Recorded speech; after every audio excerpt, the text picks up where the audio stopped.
కార్యక్రమానికి ముఖ్య అతిథిగా విచ్చేసిన తిరుపతి శాసనసభ్యులు కరుణాకర్ రెడ్డి గారికి, నా సహచర డిప్యూటీ మేయర్ శ్రీ ముద్దనారాయణ గారికి, కార్పొరేటర్లు శాలిని గారికి, ఎస్కే బాబు గారికి, మోహన్ యాదవ్ గారికి, అలానే సీనియర్ నాయకులు సిద్ధారెడ్డి గారికి, టౌన్ బ్యాంక్ డైరెక్టర్ నారాయణ గారికి, అమర్నాథ్ రెడ్డి గారికి, ఇతర నాయకులు నా హృదయపూర్వక నమస్కారాలు. శాసనసభ్యులు కరుణాకర్ రెడ్డి గారు మాట్లాడుతూ, ఈ దేశంలోనే ఏ ముఖ్యమంత్రి చేయనంత గొప్పగా సంక్షేమ పథకాలను రాష్ట్ర ప్రజలకు అందించినటువంటి మహా నేత నాయకుడు శ్రీ వైఎస్ జగన్మోహన్ రెడ్డి గారని కీర్తించారు. ఇది అక్షరాల సత్యం. వైఎస్ఆర్ కాంగ్రెస్ పార్టీ ప్రభుత్వం అధికారంలోకి వచ్చిన వెంటనే ప్రభుత్వ పనితీరునే పూర్తిగా మార్చేసి గతంలో ఎన్నడూ లేని విధంగా ఒక కొంగొత్త విధానాన్ని, వాలంటీర్ వ్యవస్థని, సచివాలయ వ్యవస్థని ప్రవేశపెట్టి నేరుగా ప్రభుత్వాన్ని ప్రజల ముంగిటకే తేగలిగారు.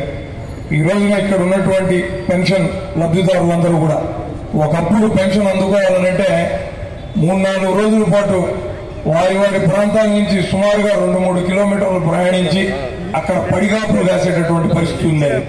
ఈరోజు టెన్షన్గా నెల 1వ తారీఖు కల్లా 5 గంటలకే వాలంటీరు ఇంటికే వచ్చి పెన్షన్ ని అందాలని గుక్క తిప్పకుండా చెప్పాలంటే ఏ ఒక్కళ్ళకి ఇక్కడ నిలబడి ఉన్నటువంటి వాళ్ళకి కానీ, కూర్చొని ఉండేటటువంటి వాళ్ళకి కానీ వీలు పడేది కాదు. అన్ని పథకాలను ఆయన ప్రవేశపెట్టారు. ఇప్పుడు కరుణాకర్ రెడ్డి గారు చెప్పినట్టుగా 3 లక్షల కోట్లకు పైగా సంపదను పెత్తందారుల దగ్గర నుంచి వసూలు చేసి పేద మధ్యతరగతి ప్రజలకు అందజేశారు అంటే ఈ ప్రభుత్వం సంక్షేమానికి ఎంత పెద్దపీట వేసిందో నేను ప్రత్యేకంగా చెప్పనవసరం లేదు.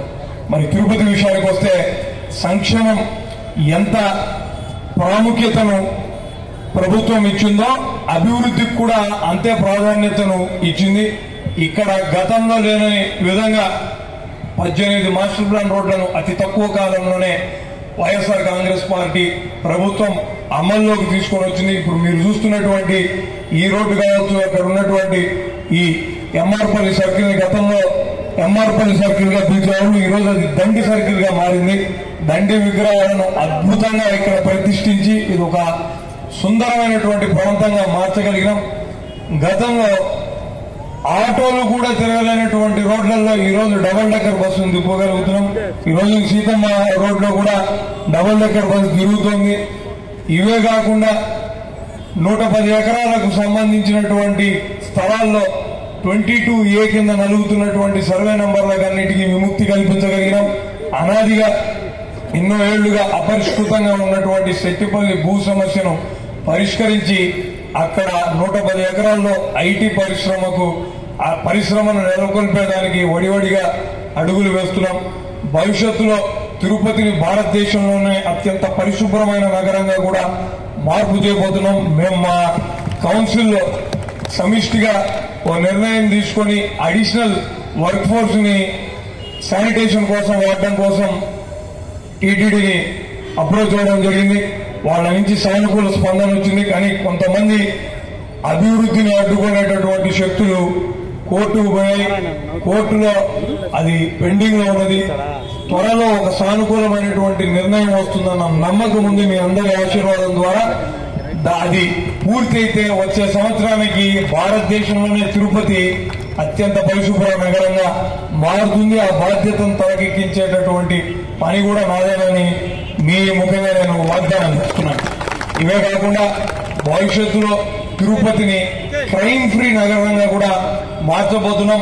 ఇప్పటికే కమాండ్ కంట్రోల్ సెంటర్ ద్వారా 350 కెమెరాలను నగర వ్యాప్తంగా ఫిట్ చేసి సర్వేలెన్స్ లో ఉంచాలనుకుంటున్నాం. దీన్ని కాస్త 4000 కెమెరాలకు పెంచి ప్రతి సందులోను, ప్రతి వీధిలోను, వీధి మొదట్లోను, వీధి మధ్యలోను, ఆఖర్లోను కెమెరాలు ఫిక్స్ చేసి ఎటువంటి నేరం జరగకుండా, నేరగాళ్ల సంచారం లేకుండా, ఈ మాదక ద్రవ్యాలు అమ్మేటటువంటి వాళ్ళు కానీ దానికి బలవుతున్నటువంటి వాళ్లకు ఎటువంటి అవకాశం ఉండనీయకుండా తిరుపతిని క్రైమ్ ఫ్రీ నగరంగా కూడా చేసి తీరుతామని మీకు తెలియజేస్తూ, చాలా పనులు ఇప్పటికే మేము చేసి చూపించినాం. సాధారణంగా రాజకీయాల్లో ఎన్నికల్లో పోటీ చేసేటటువంటి వాళ్ళు మేము ఆ పనులు చేస్తాం ఈ పనులు చేస్తాము మమ్మల్ని గెలిపించండి పోయో మరో అని చెప్పి మొరపెట్టుకుంటుంటారు. కానీ ఈ 4 సంవత్సరాల్లో తిరుపతికి గతంలో ఎన్నడూ లేనంత అభివృద్ధిని చూపించి ఇంకా శానిటేషన్ విషయంలో అడుగులు ముందుకు వేస్తూ భవిష్యత్తులో మరింత గొప్పగా తిరుపతి నగరవాసులకు ఉపయోగపడేటటువంటి నిర్ణయాలు తీసుకోబోతున్నామన్న మాటలతో మేము మీ ముందుకు వస్తున్నాం. మీరందరూ కూడా మమ్మల్ని ఆశీర్వదించాల్సిందిగా కోరుతూ నాకు ఈ అవకాశం కల్పించినటువంటి వాళ్ళందరికీ మరోసారి ధన్యవాదాలు తెలుపుకుంటూ సెలవు. Thank you sir.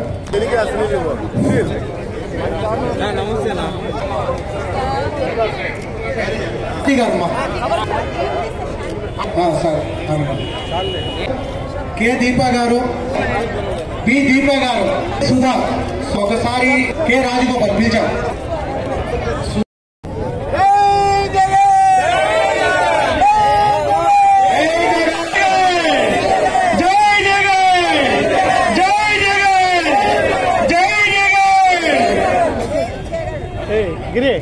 అలాగే యువ నాయకులకు చిన్న సన్మానం ఆర్పీలకు కింద రెడీగా ఉన్నారు. పైకి రండి, మా అందరూ పైకి రండి.